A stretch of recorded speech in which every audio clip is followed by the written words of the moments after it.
So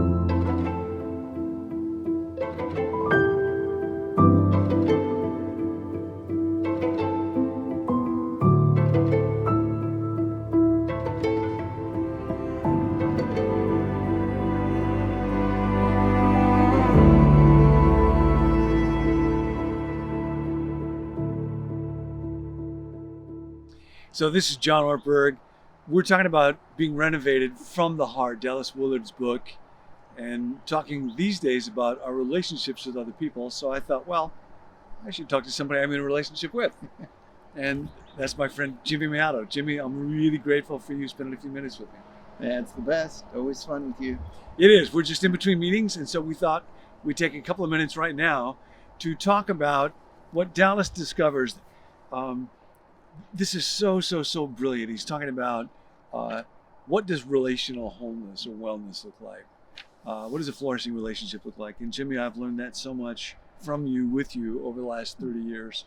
So I thought I'd walk through. Dallas on pages 194 and following talks about 4 different marks or characteristics of a redeemed relationship. And they are so much better than relationships the way we usually live them. Yeah. And I've learned them a lot through you in our early days in Chicago. I remember when we decided we would get together for lunch once a week. Yeah. And that became a really formative part of my life. So I'll read each and then you can reflect and we can talk about them. Receiving God's vision of our wholeness in Him. Dallas writes, the first main element in the transformed social dimension is for the individuals to come to see themselves whole as God Himself sees them. Such a vision sets them beyond the wounds and limitations they have received in their past relations to others. It is this vision of oneself. We talk a lot about vision, but not necessarily a lot about what is your vision of you, vision of oneself from God's point of view. Well, John, the first time you shared that with me in one of those lunches, that was the first time that I just got the concept of the social dimension of my life is actually a reflection of the health of my soul. That it's like that is a part of my personhood, my soul. I never saw it that way. Wow. But when I started to see all the different dimensions of the soul that you were, talking to me about, I began to see that try as we may, a broken, hurting, wounded soul doesn't keep to itself. It affects everybody we're with. And so this is what Dallas talks about. It's a vision of oneself from God's point of view that makes it possible to regard oneself as blessed no matter what has happened. Our life in Him is whole and blessed, no matter what has or has not been done to us, no matter how shamefully our human circles of sufficiency have been violated. And Jimmy, I was thinking from one perspective, you lead a $1 billion organization, Compassion. You were an Olympian athlete, Harvard student, and those all look so impressive, and they are. But I know there are wounds too. And how have you found woundedness in your life, and how has that impacted your relationships for better or for worse?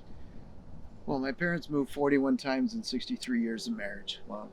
I was in 6 countries before I celebrated my first birthday. Grew up in 17 different homes, houses, apartments, whatever. So I was always the new kid on the block. And wherever we would go, my parents always put us in American schools. And wherever I was never on the inside. I was always on the outside, wanting to be on the inside. If we were in Bolivia, the Americans thought I was Bolivian. If we were in Nicaragua, they thought I was Nicaraguan. And you talk about third culture kids, I feel like I'm a sixth culture kid. Wow. So always being on the outside, wanting to be on the inside creates wounds that you try to make up for. And so for me to try to achieve, to even a lot of the drive that led to some of, those achievements were in part driven by that little kid wanting to be seen. And the faster I could achieve, the more that little kid would be seen and be wanted by that group that was on the inside. No, and it's such an amazing thing because I look at you and see all the achievements, And even though you say it to me, it's just hard to imagine you feeling like an outsider looking in. But I know that's deeply there. No, I distinctly remember the memory going into 7th grade and thinking, there is a system and it was not built for me. Yeah. But I'm going to have to learn to be successful in it. Yeah. And I think just that thought of like we get to be inside with each other, and somehow we're inside with God, and what we're so hungry for is being on the inside, and God made us for that and wants us to have that. So thank you for saying that. Here's the second one. This is something that I don't wrestle with at all, but you probably do. Dallas writes, defensiveness gone. I wish so much Nancy was here so she could testify to the extent that I have just been liberated from all defensiveness. But thank God I can talk about it with you.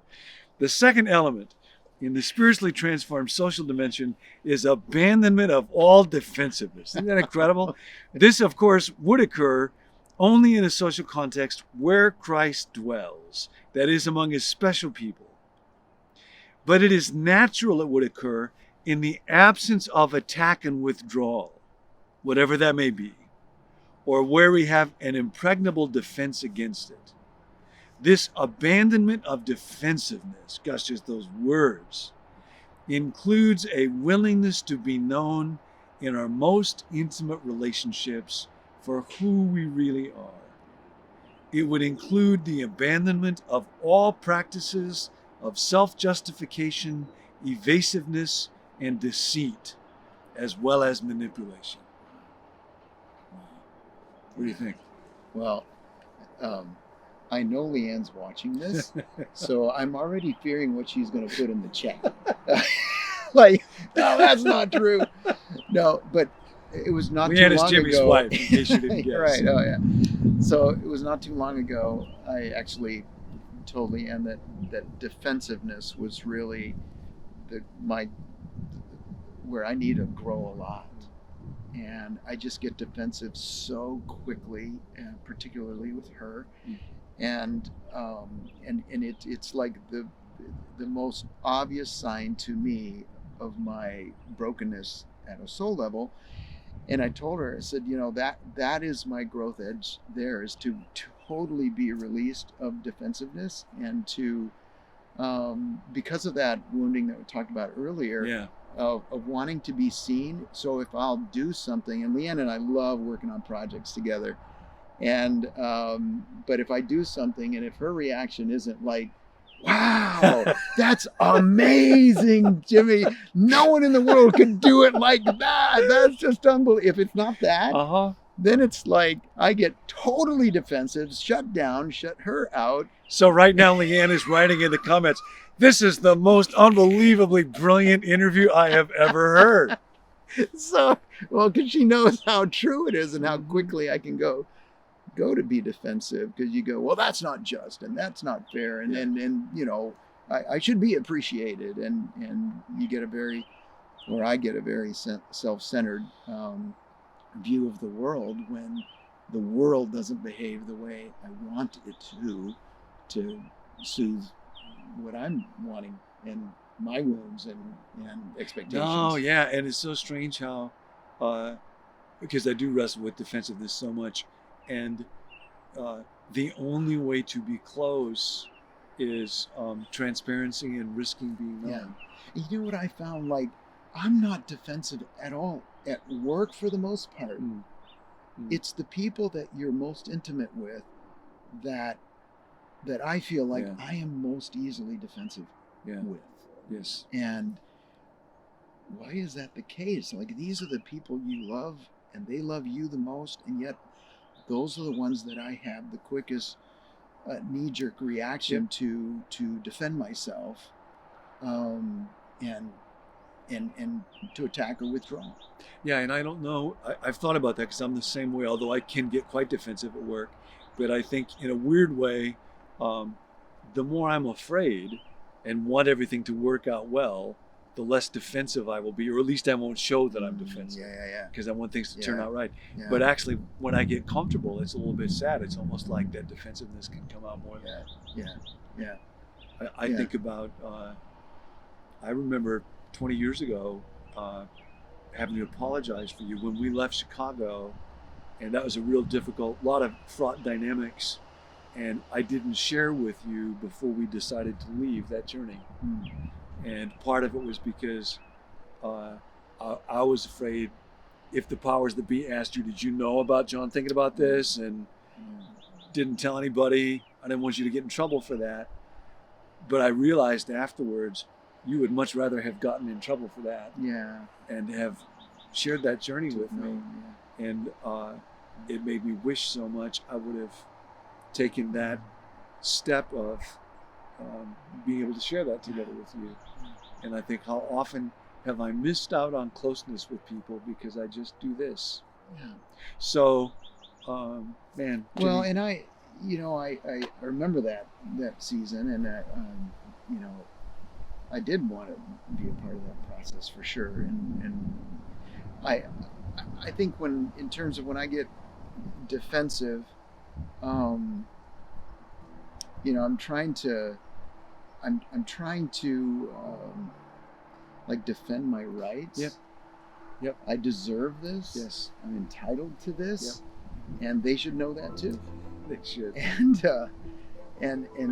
I find that when I am in my best self, and I can be released. And for me, actually, two of the spiritual disciplines that I engage because of the way I grew up and woundedness, people pleasing and image management are very are dark areas for me to easily fall into. And my spiritual disciplines around that are to try to abstain from image management and people pleasing. So good. And it's a wonderful thing when someone says something and I'm not coming off very well, to hold my tongue and let it go, feel the sting of that, but then feel a moment of joy afterwards to say, hey, but for that one moment, I was not a slave to image management. So today, do not be a slave to your image or what other people think. Take a deep breath. Let it go. Let God defend you. Move towards other people in openness. Release all defensiveness. See how it goes. See you next time.